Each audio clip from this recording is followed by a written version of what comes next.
Buongiorno a tutti. Allez, je sais qu'il y en a pas mal d'entre vous qui attendent ce fameux film, cette fameuse fiction avec la 2 chevaux. Bon, bah, malheureusement, c'est pas pour aujourd'hui. Pour une raison toute simple, la vidéo actuellement est bloquée pour des questions de droit d'auteur. Voilà, alors j'ai déposé des réclamations, je vous explique brièvement. J'utilise dans cette vidéo des musiques que j'ai récupérées sur un site qui s'appelle Pixabay, qui normalement est un site libre de droit. Or, il y a 5 morceaux que j'utilise dans cette vidéo qui ont été bloqués par l'algorithme YouTube pour problème de droit d'auteur. Donc j'ai dû déposer une réclamation, sauf que ces réclamations elles peuvent prendre jusqu'à 30 jours. Donc malheureusement là j'ai eu la levée d'une restriction, donc il m'en reste encore 4. Voilà, malheureusement pas à temps. Donc au moment où je vous parle, je ne sais pas encore quand vous allez pouvoir voir cette fameuse fiction, et je vous cache pas que c'est bon. Je reste calme et serein, mais c'est très agaçant, frustrant même, parce que voilà, parce que ce travail de presque 4 mois, j'ai envie de vous le montrer, j'ai envie de le partager avec vous, et je ne peux pas. Voilà, je ne peux pas, donc on va encore attendre un peu. Bon, en attendant, puisqu'on n'a pas trop le choix, cette semaine, je vous emmène pas loin d'ici, dans un coin où nous sommes déjà allés. Je vais chez mon ami Marc, à qui j'ai donné la 4L de 1967 que j'avais extraite il y a quelques mois. Là, vous aviez pu voir la vidéo. Donc, on a attaqué la restauration. Donc, il m'a commandé des pièces. Voilà, là, je monte et on va s'y mettre, tout simplement, de manière à ce que rapidement cette 4L soit à nouveau roulante, de manière à ce qu'on puisse la déplacer, l'amener au garage entre autres, pour pouvoir lui faire la carrosserie. Bon, allez, j'ai assez parlé, c'est parti. Oh, on va attaquer la restauration. Bon, là, premier travail, ça va être de sortir le capot. De toute façon, il y a la traverse ici qui a été partiellement déchirée, arrachée. Donc, bon, on va sortir le capot pour pouvoir travailler un petit peu sur le moteur. Alors, le boulot d'aujourd'hui, ça va être, on va déjà tester le circuit de refroidissement pour voir s'il y a des fuites ou pas. Et ensuite, on va se charger du circuit d'essence. J'ai pris l'endoscope, donc on va aller dans le réservoir pour voir un petit peu comment ça se présente. Et l'idée, c'est de pouvoir amener du carburant directement à la pompe à essence pour pouvoir alimenter le moteur, et puis bien entendu refaire une remise en route. Bon, il n'y a pas de raison qu'il redémarre pas, donc refaire une remise en route en ayant cette fois-ci une alimentation directe à partir du réservoir. Ça sera quand même beaucoup plus simple. À chaque fois que je l'utilise, je peux pas m'empêcher de faire la promo, parce qu'il est tellement, attends, peut-être l'allumer. Il est tellement top. Il n'y est plus sur Amazon. Ah, il n'y est plus? Non. Il est en rupture, je pense. Ah, ça m'étonne pas.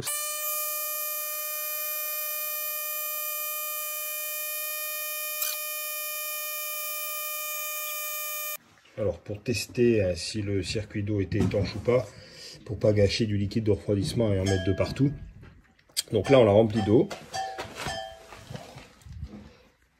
On regarde en même temps si on a des suintements, si on a des fuites. Écoute, Marc, a priori, ça a l'air d'être bon.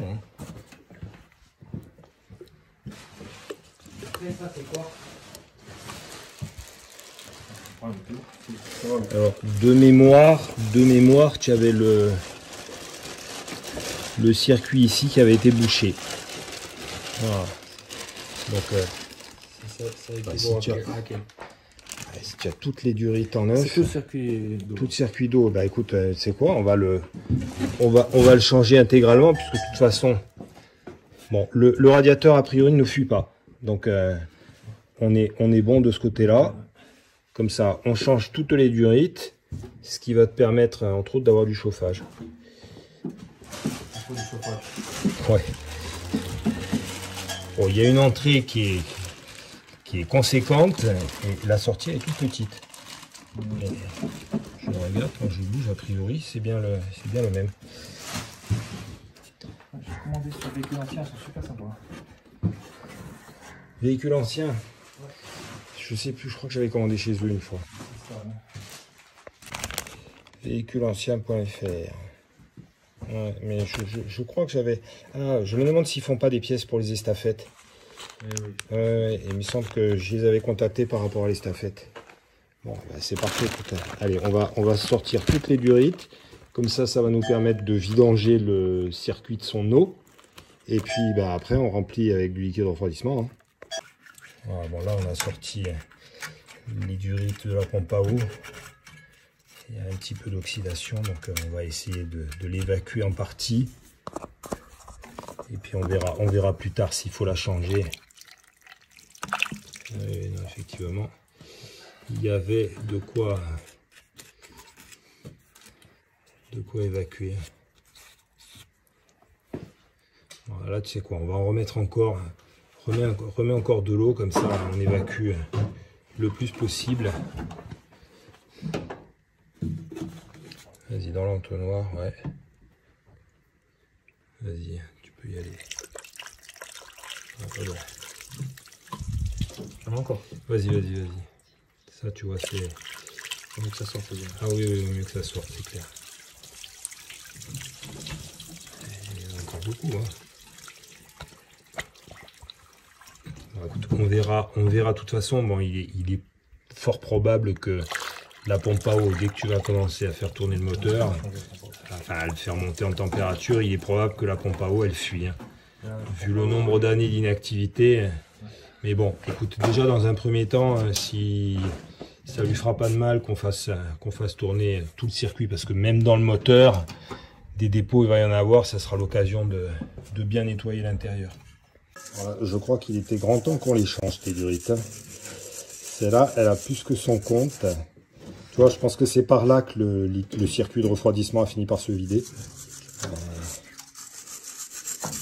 On va voir pour enlever le plus de traces d'oxydation dans la pompe. Pas bouché déjà. Bon, c'est déjà pas mal. Et puis bah, ça en neuf, ça va pas lui faire de mal. Hein. Voilà, donc de toute évidence, les planchers avaient eu droit à une petite réflexion. Non, mais je pense sincèrement que ces planchers-là ont été... c'était vendu comme ça. Oui, je pense que c'était prévu. Plié comme c'est, coupé comme c'est. Ça fait pas travail d'amateur. Mais bon, le problème c'est toujours le même, c'est que... Il est rouillé. C'est pas seulement qu'il est rouillé, c'est surtout qu'ils l'ont laissé... ils l'ont mis sur l'ancien qui... non mais ça c'est... Que ce soit sur ces voitures-là, sur les Austin, je l'ai vu aussi sur des 2 chevaux, au lieu de découper toute la partie qui est gangrénée, on se contente de remettre dessus. Résultat, en fait, si tu veux, entre les deux tôles, tu finis par avoir une atmosphère, il suffit qu'il y ait un peu tu roules sous la pluie, qu'il y ait un peu d'eau qui passe, et ça va te maintenir une humidité tout autour, et ça va accélérer la corrosion, tout simplement. Alors que si tu coupes propre, tu mets la tôle en lieu et place, eh ben, elle vieillira beaucoup mieux. Mais ça, le nombre de fois où je l'ai vu, je me dis, on se contente de reposer dessus, de mettre des rivets pop et c'est reparti pour un tour. Ben non, c'est pas reparti pour un tour. Enfin, oui, c'est reparti pour un tour, mais pas très très long le tour. Alors en fait, là, on s'est intéressé au plancher. Enfin, c'était pas le but de la manœuvre. Le but, c'est de sortir tout le système avec le radiateur. Alors, ça a déjà été partiellement démonté, pas par nous. Alors, est-ce que je tourne dans le bon sens? Oui, je tourne dans le bon sens. Donc, il me reste 2 boulons là. C'est du 8, c'est pas du 10.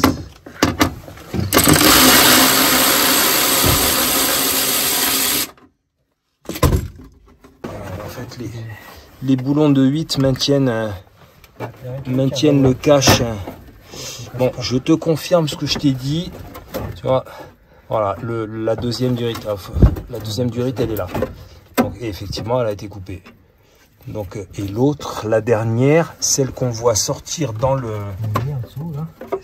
celle qui est ici.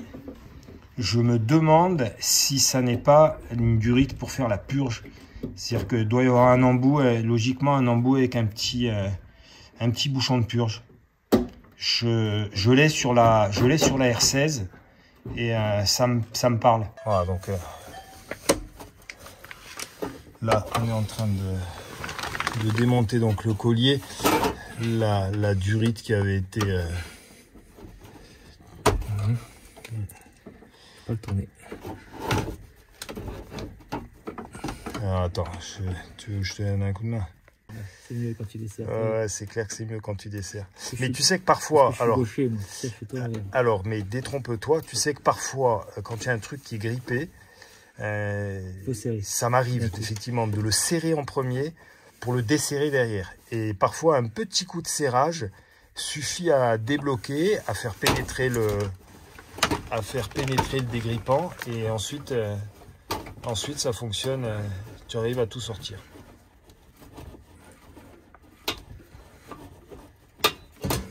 Tu dois pouvoir arriver à le tirer là, non? Bah, il n'a pas de sillon que ça, ce truc là. Voilà. On fait voir le tuyau, tu vois, si je ne dis pas de bêtises. Voilà, on voit, il y a un bouchon dedans, tu vois, il avait bouché. Et puis c'est bouchon, hein. Un bouchon de bouteille. Ah ouais, bah c'est du liège. Ouais. Un morceau de liège. Bon, et ben là, on va faire passer la durite neuve de l'habitacle jusqu'ici. On va la fixer de ce côté-là. On va faire pareil de ce côté-là. Et c'est ce que je te disais, la petite durite que tu dois avoir aussi, oui. On va la changer. Oui. Cette durite-là, elle permet de faire la purge. C'est-à-dire qu'en fait, tu vois, elle ressort, tu la mets au plus haut. Et quand tu remplis ton circuit de refroidissement, ben, ça va permettre à l'air de sortir et de te remplir le radiateur de chauffage. Donc là, on va mettre la durite. Et tu vois, on le voit ici, il y a une pièce métallique là, qui permet, c'est un guide en fait, la durite qui va aller dans le radiateur de chauffage. Elle est guidée par cette pièce-là. Voilà, donc tout ça, ça avait été enlevé pour une raison que j'ignore. Certainement, vu l'état des durites, à mon avis, ils ont voulu faire au plus vite et ils les ont bouchonnés. Mais ben, là, écoute, c'est parti pour mettre du neuf. Et puis, oh, tu as fait un bon choix, hein, parce que là, on est sur de la durite silicone. C'est ce qu'on met, nous, sur nos voitures de course. Donc, là, tu vas repartir avec un faisceau de circuit de refroidissement. On va la mettre au rupteur. Bon, on va éviter quand même, mais alors, en tout cas, bon, là, avec des durites comme ça, tu es tranquille ad vitam. Hein. Allez, on a mis en place ces belles durites silicone. Ah, j'adore. Voilà, donc ben, là, il me reste...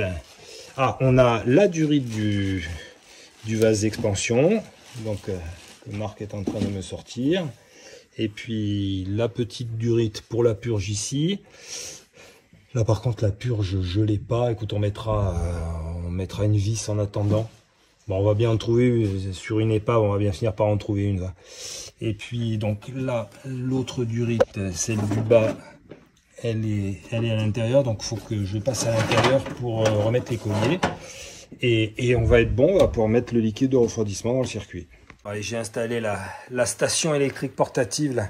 Comme ça nous fait un petit peu plus de lumière, parce que le soleil, malheureusement, est partiellement caché par les nuages. Bon, alors... À préciser, puisque bon, là encore, hein, c'est toujours pareil, on découvre souvent, et c'est comme ça qu'on apprend, c'est ce que j'essaie d'expliquer à mes élèves, c'est en se trompant qu'on apprend. Voilà, là j'avais installé cette durite en premier sur la pompe à eau, sauf que bah, du coup, dans l'habitacle, je n'ai pas pu la fixer au radiateur, parce qu'elle était trop courte. Donc là, en fait, il faut faire l'inverse, il faut commencer par... fixer les durites sur le radiateur dans l'habitacle, et une fois que c'est fixé, on repousse tout le bloc avec le radiateur, et à ce moment-là, on va pouvoir installer ces durites sur la pompe à eau ici et en dessous. Là, en dessous, il va falloir que je le desserre parce que, bien entendu, bah, je n'y ai pas accès. Et comme ça, bah, une fois que tout est terminé, on va pouvoir mettre le circuit en eau. Ça y est, le bloc chauffage est remis en place. Bon, là par contre, il va falloir que je trouve les écrous qui avaient déjà été préalablement démontés. Mais là, donc, j'ai installé donc mes durites neuves. Là, ici, donc ça, c'est la durite sur laquelle nous allons avoir donc le petit bouchon pour pouvoir faire la vidange, la purge. Et maintenant, ben, je peux refixer, maintenant qu'elles sont en place, je peux refixer donc mes durites sur la pompe à eau, ici, et en dessous également. Je vais la sortir. Elle n'est pas très loin. Voilà. Donc celle-ci, elle va en dessous. Et ensuite, ben, le liquide de refroidissement est prêt. On va pouvoir remplir tout ce circuit. Et Marc, à toi l'honneur de remplir ton circuit de refroidissement. Avec ces belles durites toutes neuves là.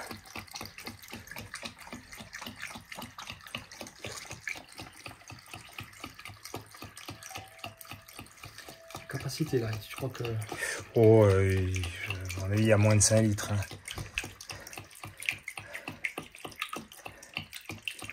La capacité en général sur le de moteur, ouais, tu vois, ça dégueule déjà. Donc, alors là, tu peux fermer le bouchon. Et là maintenant, on va sortir le vase d'expansion. On va le mettre un peu en hauteur, tu vas le remplir. Et logiquement, ça devrait, à un moment donné, ça devrait dégueuler ici. Alors par contre, attends, avant que tu le fasses, je vais prendre de quoi boucher, puisqu'en attendant d'avoir la vis de purge, si on a une vis avec un petit collier, ça devrait suffire. Alors, donc là, tu le remplis, et logiquement, à un moment donné, ça va dégueuler ici. Et moi, je vais mettre cette bougie de préchauffage qui a le bon diamètre. Alors, attends que ça descende, stop. Ça ne devrait pas tarder.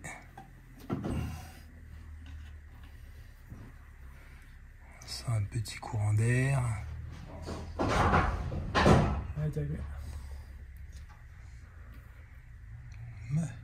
Tu le vois descendre là ou pas?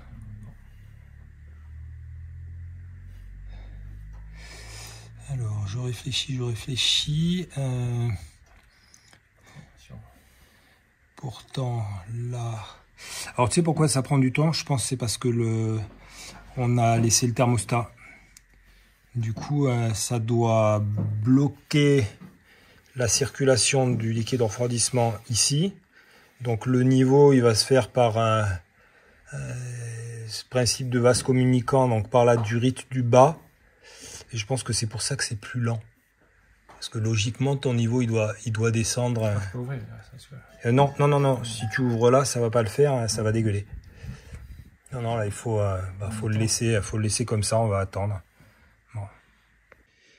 Bon, ça y est. Alors, le circuit est en eau. Bon, là, on est un petit peu au-dessus du max. Bon, ma vis de purge, temporairement, ce sera une bougie de préchauffage, elle rentre parfaitement. Alors, ce que je vais faire, là, pour l'instant, donc, je me suis occupé de la partie avec Marc, donc on s'est occupé de la partie du circuit de refroidissement. Je vais m'occuper de la partie essence. Alors, j'ai pris mon endoscope. On va déjà aller regarder dans le réservoir, dans quel état ça se présente. Et puis... Si le réservoir est propre, bah, je vais y mettre de l'essence et on va voir après au niveau des durites si on peut arriver jusque là. Allez, là j'ai pris mon endoscope. Donc ce que je vais faire, c'est que je vais ouvrir le bouchon d'essence. Voilà. Et on va aller regarder un petit peu. Il faut que je prenne ma molette ici. Voilà, on regarde en même temps. Dans quel état ça se présente. Bon, là, on est sur le caoutchouc. On arrive dans la goulotte, bon, qui est raisonnablement rouillée. À un moment donné, on va plonger dans le réservoir. Là, je suis toujours au bord. Hop, on y arrive, on y arrive. Voilà.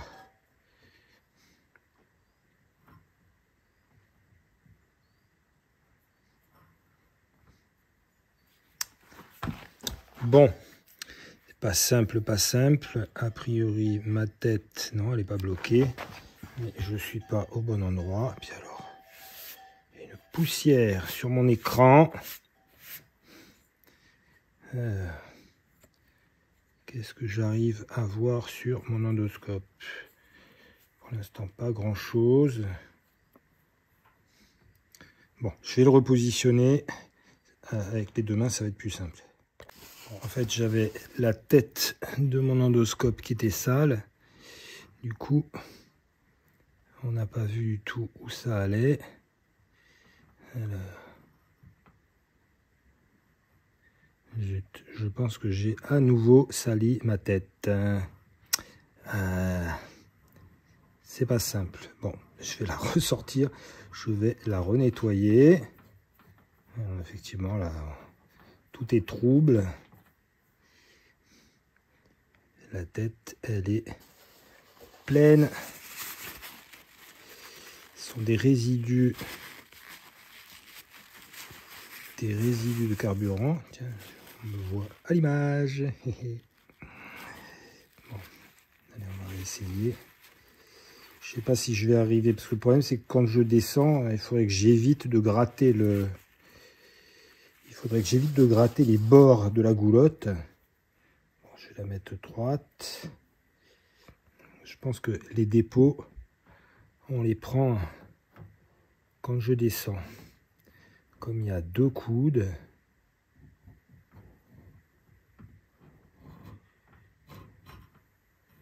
là j'y arrive. Jusque là tout va bien. Alors c'est là que ça pose problème. Donc c'est là qu'il faudrait que... Bon, on est sur la Lune. On a des cratères lunaires. Voilà, donc là il faut que je descende.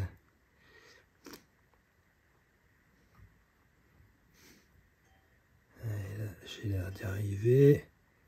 Ah, est-ce que je vais arriver? Ah, j'ai pris, je pense, les dépôts qui sont au-dessus. Hop, donc j'arrive dans mon réservoir. Allez, bingo. Bingo, j'y suis. Là, on voit ce qu'on voit au milieu, c'est la jonction entre la partie du bas et la partie du haut. Alors, c'est propre, donc je vais pouvoir le remplir d'essence sans que ça me détache de nombreuses particules de rouille, comme c'est souvent le cas, même si, comme je l'ai expliqué, je vais quand même mettre un filtre à essence pour être plus tranquille. Alors là, on voit, j'ai mis une durite en sortie de mon tuyau qui vient du réservoir. Alors pourquoi j'ai mis cette durite? Simplement parce que je vais aspirer et je vais voir s'il y a l'essence qui monte ou pas.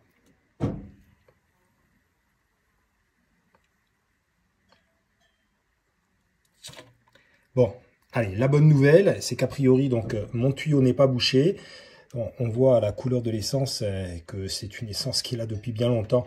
Alors, ce que je vais faire, c'est que pour éviter qu'elle passe dans le moteur, parce que bien entendu, ses propriétés détonnantes auront été quelque peu altérées depuis le temps qu'elle est là. Je pense que c'est de l'essence qui s'est... pour beaucoup éventé. Donc je vais brancher une petite pompe d'amorçage pour essayer de vidanger le plus possible de cette vieille essence avant de mettre la nouvelle.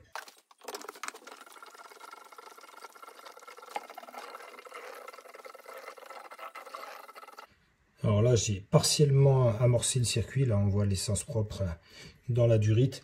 Par contre, ce que je vais faire, c'est que mon carbu, il est complètement vide. Donc, je vais le remplir d'essence neuve. Et donc, je vais le refermer, bien entendu. Puis, je vais faire une tentative de remise en route. Après, bien entendu, avoir remis l'échappement que j'avais dû sortir pour pouvoir accéder au collier ici qui a été compliqué à dévisser. Allez, tout le circuit est en place. Je vais faire une tentative de remise en route. Je réfléchis parce que je n'ai pas amené mon petit... J'avais fabriqué un petit Y pour pouvoir alimenter à partir de l'alimentation générale, alimenter à la fois l'allumage et pouvoir lancer le démarreur. Bon, je vais voir comment je me déroule.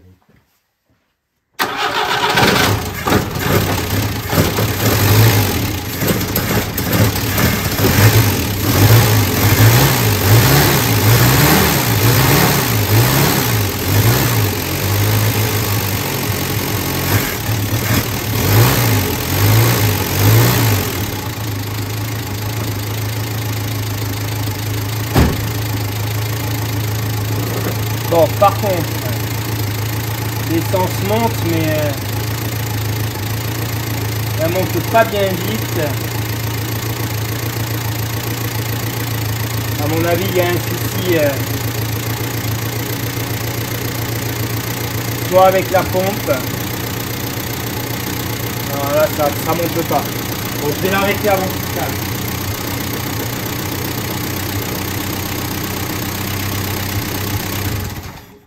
Bon, là, on voit clairement, donc j'ai un semblant d'essence qui monte ici, mais il va pas plus loin. Donc, soit il y a un problème au niveau de la pompe elle-même, qui débite pas, soit alors, même si, bon, le circuit Alors, j'ai eu un petit peu de mal, faut avouer, on le voit à l'image, j'ai eu un petit peu de mal à aspirer l'essence en venant du réservoir. Il n'est pas impossible... D'autant que le réservoir est resté sans essence, il n'est pas impossible que le tuyau qui plonge dans le réservoir soit partiellement obturé. Donc là, malheureusement, si je veux m'en charger, ça veut dire qu'il faut que je démonte le réservoir. Donc il faut que je lève la voiture derrière. Bon, je vais pas pouvoir faire ça aujourd'hui, je vais pas avoir le temps. Mais bon, par contre, quel régal, hein, ça démarre au quart de tour. Voilà, pour un moteur, bon, ça fait quelques mois que la voiture est ici, mais elle a démarré nickel. Hein. Elle a démarré nickel. Bon, je regarde a priori pour l'instant, je vois pas de fuite sur le circuit de refroidissement, donc on va rester comme ça pour le moment. Bon, malheureusement le temps presse, donc là il faut que je la déplace.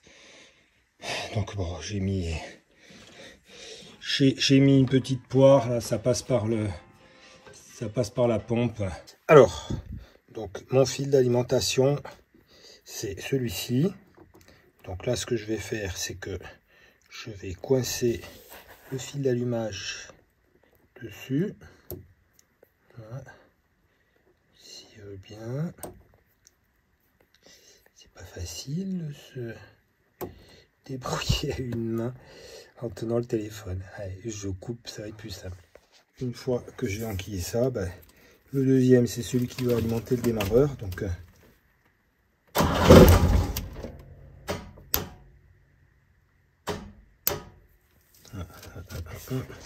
mon avis, je me suis trompé. Alors l'alimentation, c'est lequel? Alors est-ce que ce sera celui-là? Bon, effectivement, je me suis trompé. Le fil d'alimentation, initialement, je pensais que c'était celui-ci, alors que non, en fait, c'est celui-là. D'ailleurs, au tableau de bord, nous avons nos deux petites loupiottes qui fonctionnent. Bon, la jauge d'essence n'a pas l'air de trop monter, bien que j'ai mis un petit peu de carburant dedans. Donc, je pense qu'il va vraiment falloir que on démonte le réservoir pour contrôler tout ça. Donc, voilà. Donc, maintenant, il me reste juste à alimenter là.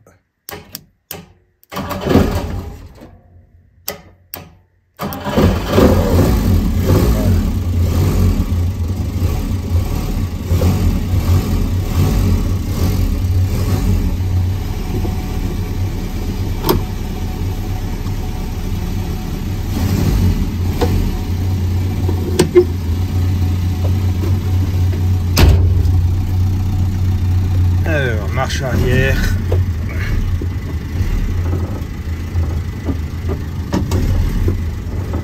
Voilà.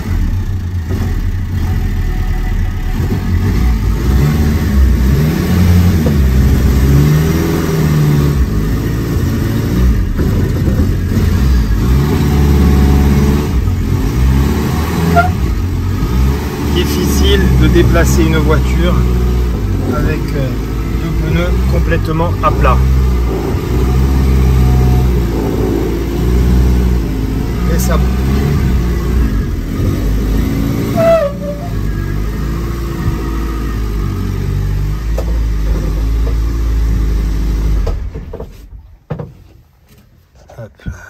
j'ai calé, même si c'est pas dramatique.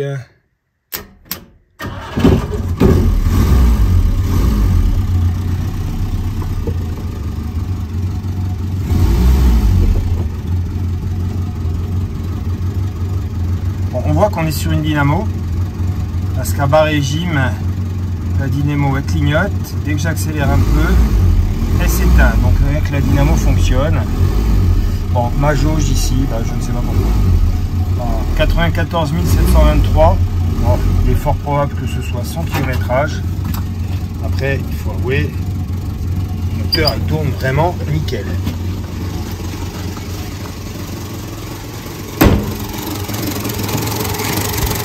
Que demander de plus? Allez, là, j'en termine pour aujourd'hui. J'arrive... Alors, ça va être une découverte parce que j'ai un ami dont l'oncle possédait des 4L. Et bon, l'oncle est décédé déjà depuis quelques années.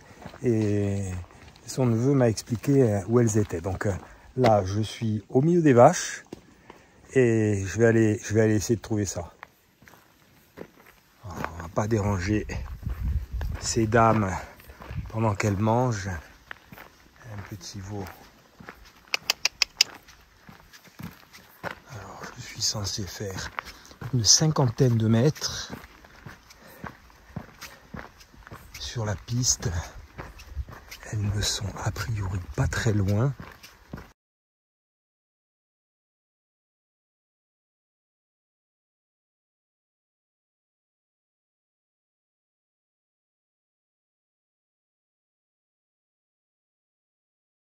Allez, parfois il vaut mieux en rire. On m'indique une piste à droite. Je prends la route, la piste à droite. Moi j'arrive, bon, on m'a indiqué à quel endroit. Je prends pas la piste à droite, je prends la piste à gauche. Voilà. Et après j'ai la prétention d'apprendre à mes élèves à se latéraliser, droite-gauche. Bon bref, voilà, donc cette fois-ci c'est sur la bonne. Parce que j'ai marché un peu plus que entre 50 et 100 mètres tout à l'heure, sans rien trouver. Donc j'ai fini par appeler mon ami pour lui demander si elle était visible ou pas. Il m'a dit oui, on ne peut pas la rater. Donc voilà, c'est là qu'il m'a dit, mais tu es sûr que tu es sur la bonne piste? Et non. J'adore ces vieux châtaigniers. C'est extraordinaire. Bon, ça monte bien.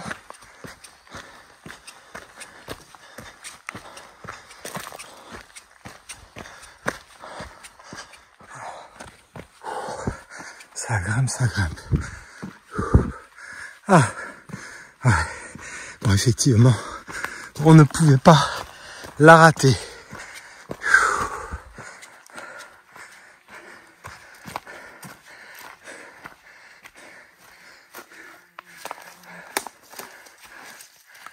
Là aussi, on est sur un vieux modèle. Oh, les sièges sont en parfait état.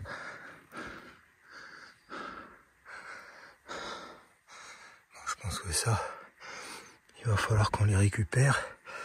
Oh, je me demande si on n'est pas sur un modèle encore plus ancien, puisqu'on n'a pas du tout le même système de radiateur de chauffage. Là. Ah, s'il y a son moteur. Il y a son moteur.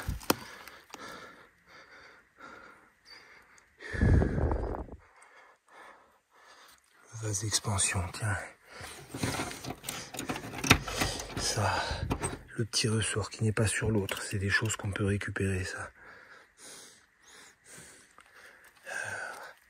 Est-ce qu'il y a les baguettes d'elle? Non, là, il n'y a plus la baguette.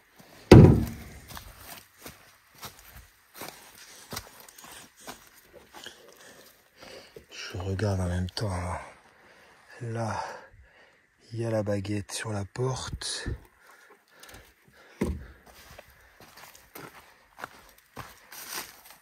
C'est interpellant. Il y a toujours la lunette arrière. C'est juste énormissime. Un morceau de galerie. Quel état est cette porte? Non, celle-là, elle est foutue. Ah, il y a la baguette sur l'aile de ce côté-là. C'est bon à savoir. Bon, je ne sais pas du tout au niveau année. Ah mince, c'est dommage. Bon, ceci étant dit, en comparaison de ceux qui sont sur la 4L de marque, il n'y a pas photo. Parce que même si ceux-là sont très sales, je pense qu'ils sont largement récupérables. Bon. Le volant, il doit certainement donner des idées aux spécialistes. Et comme je dis, moi, ce qui me... Ah mais non, je suis bête. Suis-je bête? En fait, c'est toute la partie en plastique qu'ils ont laissé. Donc non, c'est le même système de refroidissement intérieur. C'est juste que, ben voilà, il y a le cache qui va devant avec le ventilateur qui a été sorti. D'ailleurs, ça me fait penser, peut-être que tout à l'heure je n'arrivais pas à purger le circuit, peut-être aussi parce que je pense que la petite molette qu'on voit ici, là, ça doit être la molette qui permet de faire circuler le liquide de refroidissement dans la voiture. Alors en même temps, je regarde. Bon, là on a un pare-choc qui est... Alors, il est un peu tordu ici, mais il n'est pas en trop mauvais état. Est-ce qu'il y a le second? Est-ce que celui-ci y est? Non, malheureusement. Alors, le capot, est-ce qu'on va retrouver une charnière de capot là-dessous? Je fais mon marché, là. Oui.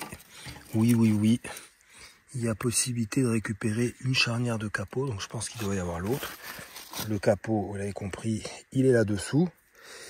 Et on a une calandre. Bon, je vais essayer, voir est-ce que je peux arriver à sortir ce capot. Je vais essayer. Voilà. Je vais essayer de dégager tout ce qui est sur le capot. C'est vraiment avec les moyens du bord. Je n'ai pas prévu. Je vais pas redescendre. Chercher la pelle. J'ai la flemme. Donc, j'essaie d'enlever le plus possible avec ça.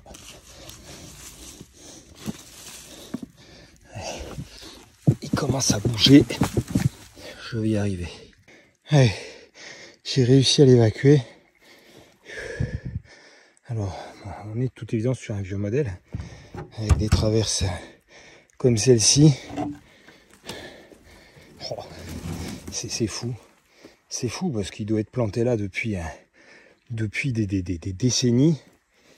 Ah, alors la calandre, il y a un feu qui est presque récupérable. La calandre n'est pas vilaine, hein. Elle n'est pas vilaine et ça m'a l'air d'être la même calandre que sur celle de marque. Alors 3055 FY2B, je peux déjà donner l'année, c'est 1991. Voilà. Moi j'ai ma TR7 qui est en 3692 FY2B, donc voilà, 91.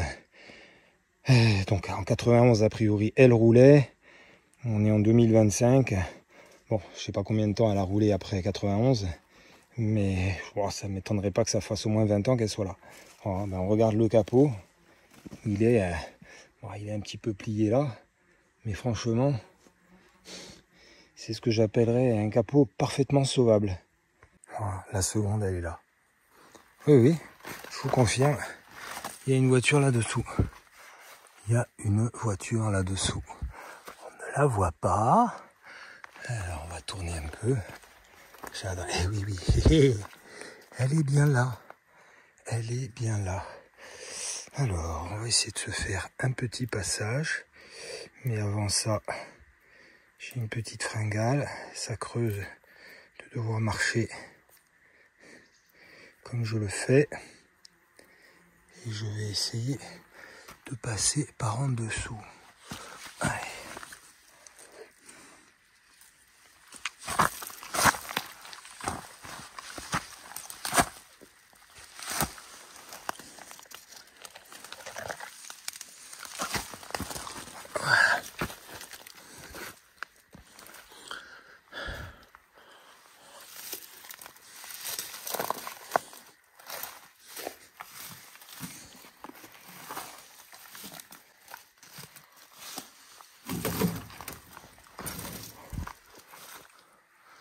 Bon, a priori, à la vue de la calandre, on est sur un modèle un peu plus récent. Alors, 948 CD2B. Par contre, Je regarde le pare-choc. Alors c'est pas un pare-choc chromé, mais par contre il est en parfait état. Alors, qu'est-ce qu'on arrive à voir? Bon, alors, je suis pas équipé du tout. On est sur un modèle ancien ou sur un modèle récent. Allez, à la guerre comme à la guerre.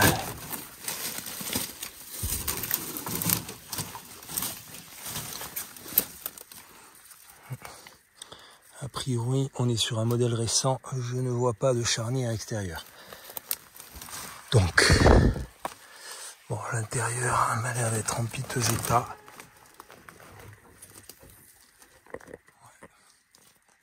Ouais, tout ça, ça m'a l'air d'être cuit.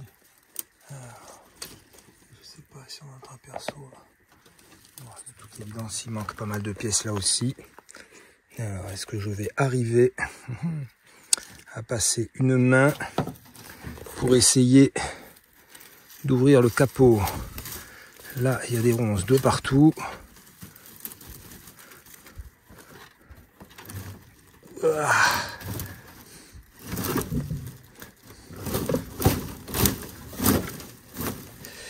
Alors, est-ce qu'on voit quelque chose?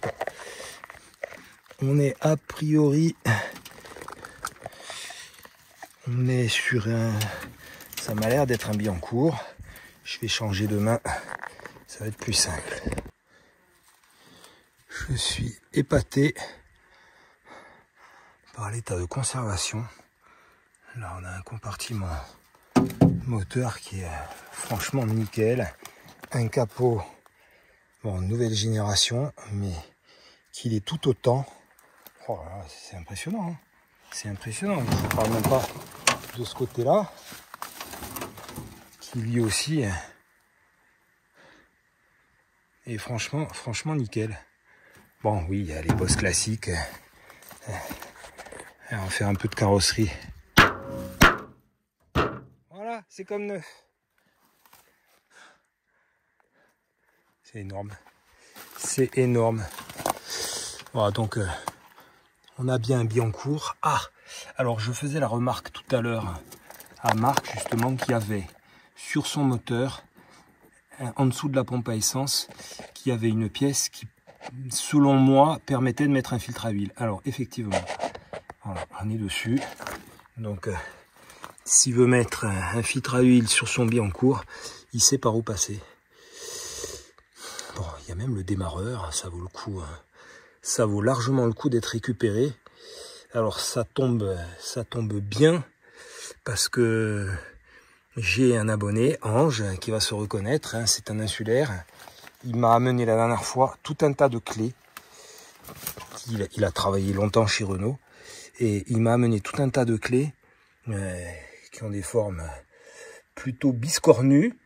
Et quand il m'a demandé à quoi ça servait, je me suis dit, ben, autant ça sert à démonter les démarreurs de 4L. Et il m'a confirmé qu'effectivement, c'était des clés Renault spéciales qui avaient été fabriquées pour pouvoir sortir les démarreurs, parce qu'il faut avouer que bon, c'est pas simple d'arriver à sortir le démarreur d'ici.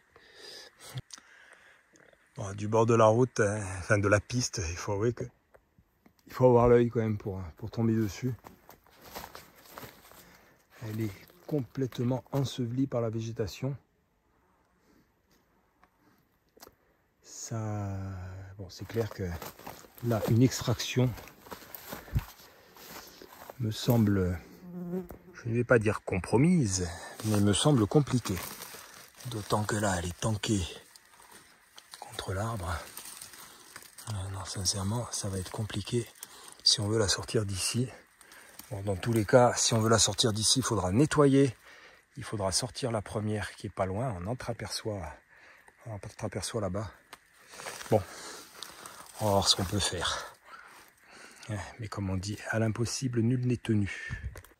Allez, je quitte ce lieu sauvage. Il aurait été pas mal dans ma fiction. J'aurais pu effectivement ajouter ces coins-là. Bon. En tout cas, une bonne chose, on sait qu'on a 2 épaves là qui sont pas mal. Je pense notamment au capot, je pense aux pare-chocs qui valent le coup d'être récupérés. Après, je vais voir. Bon, on a l'autorisation des propriétaires de les dégager. Bon, je pense que le contraire aurait été vraiment étonnant. Donc, je vais voir comment envisager ça. Après, le problème c'est toujours le même, le temps. Il faut que moi, je trouve le temps de pouvoir m'occuper de tout ça. J'essaye d'être présent pour le maximum de personnes. Bon, mes amis en priorité, hein, que ce soit Yann avec sa 205, que ce soit Marc avec sa 4L, que ce soit également André avec son Opel. Même si c'est vrai que ces derniers temps, j'ai été un petit peu occupé, accaparé par mes propres véhicules. Mais bon, ça, je réfléchis, mais vraisemblablement, je pense qu'on montera à se passer une après-midi avec Marc pour récupérer tout ce qu'il y a à récupérer, parce que je pense sincèrement que pour la sienne, c'est tout bénéfice. Voilà. Allez, sur ce, formule consacrée. Je vous souhaite à tous une bonne semaine. Portez-vous bien et je vous dis à bientôt.